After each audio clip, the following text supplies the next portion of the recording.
BRS మధ్య పచ్చగడ్డి వేస్తే భగ్గుమనేలా ఉంది. ఆ రెండు పార్టీలు బస్తీమే సవాల్ అంటుంటే తామేం తక్కువ కాదంటూ బలం చాటుకునే ప్రయత్నాల్లో ఉంది బీజేపీ కూడా. కాంగ్రెస్ అధికారంలోకి వచ్చిన ఆ నియోజకవర్గంలో మాత్రం కారు పార్టీ గెలిచింది. అందుకే అక్కడ ఇంత కాంపిటీషన్. ఇంతకీ అదే నియోజకవర్గం, అక్కడ ఎలా ఉంది ప్రధాన పార్టీల వ్యూహం?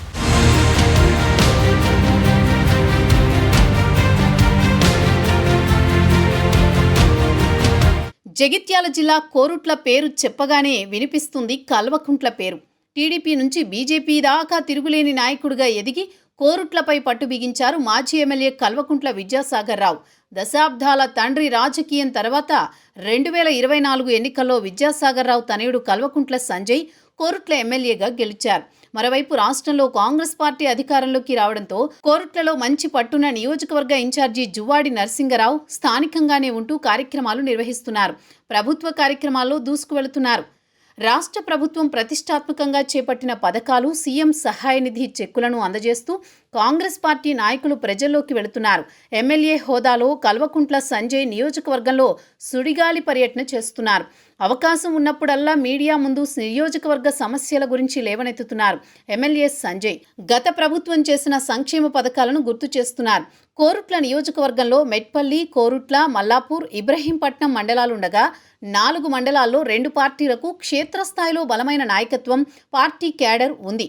దీంతో ఎవరికి వారే గ్రామాల్లో తిరుగుతూ ప్రజల్లో బలం పెంచుకునే ప్రయత్నాలు చేస్తున్నారు.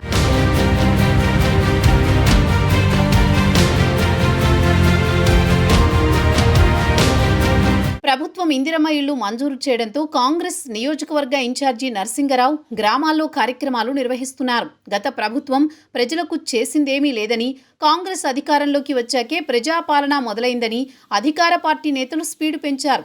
10 ఏళ్లలో గత ప్రభుత్వం ఎన్నో సంక్షేమ పథకాలు తీసుకొచ్చిందని, ఇప్పుడున్న ప్రభుత్వం హామీలెన్నో నెరవేర్చాల్సి ఉందని కోరుట్ల బీఆర్ఎస్ ఎమ్మెల్యే గుర్తు చేస్తున్నారు. ప్రజల్లో అదే విషయాన్ని ప్రచారం చేస్తున్నారు. అసెంబ్లీ ఎన్నికల్లో కోరుట్లలో బీఆర్ఎస్, కాంగ్రెస్, బీజేపీ మధ్య హోరాహోరీగా పోటీ నడిచింది. బీఆర్ఎస్ పార్టీ గెలిస్తే నిజామాబాద్ ప్రస్తుత ఎంపీ అరవింద్ గట్టి పోటీ ఇచ్చి 2వ స్థానంలో నిలిచారు. కోరుట్లలో కాంగ్రెస్ 3వ స్థానంతో సరిపెట్టుకోవలసి వచ్చింది.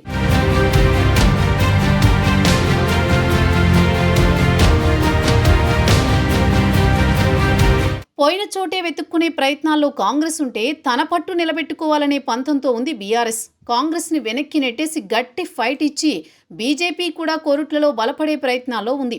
అభివృద్ధి కార్యక్రమాలలో ప్రజలను ఆకట్టుకునేందుకు కాంగ్రెస్ నాయకులు వరుస సమావేశాలు, కార్యక్రమాలు నిర్వహిస్తున్నారు. కోరుట్ల శివారులో 5 ఎకరాల క్రీడా మైదానాన్ని ఈ మధ్య ప్రభుత్వ విప్ ఆది శ్రీనివాస్ పరిశీలించారు. మండలాల్లో తిరుగుతూ సమస్యలు తెలుసుకుంటూ ఇన్ఛార్జి జువ్వాడి నరసింగరావు ముందుకు సాగుతున్నారు. అటు బీఆర్ఎస్ ఎమ్మెల్యే కల్వకుంట్ల సంజయ్ ఓవైపు వైద్యుడిగా గ్రామాల నుంచి వచ్చే ప్రజలను సమయాన్ని కేటాయిస్తూ తీవ్ర ఆరోగ్య సమస్యలొస్తే హైదరాబాద్ నగరంలోని ఆసుపత్రులతో మాట్లాడుతూ సేవా కార్యక్రమాలు నిర్వహిస్తున్నారు. జాబ్ మేళాలతో నిరుద్యోగులకు నేనున్నానని భరోసా ఇచ్చే ప్రయత్నం చేస్తున్నారు.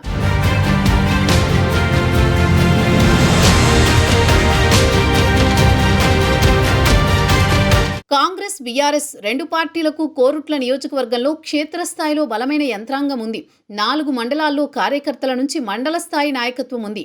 కాంగ్రెస్ అధికారంలోకి రాగానే బీఆర్ఎస్ కార్యకర్తలు, నేతలు చాలామంది కాంగ్రెస్ పార్టీలో చేరారు. కోరుట్ల నియోజకవర్గంలో గతంలో డబుల్ బెడ్రూమ్ ఇళ్లు తక్కువ మంజూరు కావడంతో ఆ లోటు పూడ్చేలా ఇప్పుడు భారీగా ఇందిరమ్మ ఇళ్లు మంజూరు చేయించే పనిలో ఉన్నారు అధికార పార్టీ నాయకులు. మరోవైపు ఎమ్మెల్యే కల్వకుంట్ల సంజయ్ నియోజకవర్గంలో సమస్యల గురించి తెలుసుకుంటూ ఎప్పటికప్పుడు స్పందిస్తున్నారు. కోరుట్లలో విపక్ష ఎమ్మెల్యే ఉండడంతో ప్రభుత్వ కార్యక్రమాల్లో ప్రోటోకాల్ రగడ ఎదురవుతోంది.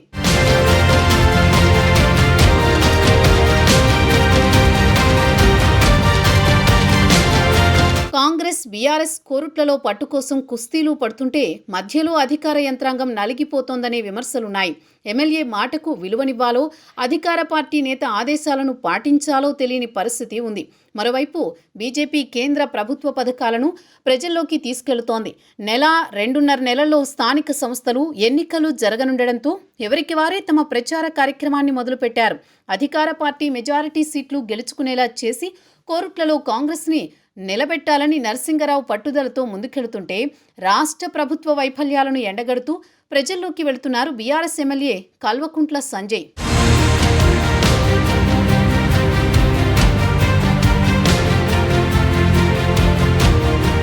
కేంద్రంలో అధికారంలో ఉన్నాం, ఏం చేసినా మేమే చేయగలమంటూ బీజేపీ నేతలు ప్రజల్లోకి వెళ్తున్నారు. ముత్యంపేట చక్కెర కర్మాగారాన్ని తెరిపిస్తామని చెప్పి ఏడాదిన్నర అయినా కార్యాచరణ లేకపోవడంతో కోరుట్ల బీజేపీ నాయకుడు చిట్నేని రఘు ఆధ్వర్యంలో బీజేపీ నిరసనలు చేపట్టింది. బీఆర్ఎస్ అధికారంలో ఉన్నప్పుడు 10 ఏళ్లు కాలయాపన చేసిందని, అధికారంలోకి వచ్చాక ఫ్యాక్టరీ తెరిపిస్తామని చెప్పిన కాంగ్రెస్ పార్టీ కమిటీలు వేసినా ఇచ్చిన మాట నిలబెట్టుకోలేదని బీజేపీ నాయకులు అంటున్నారు.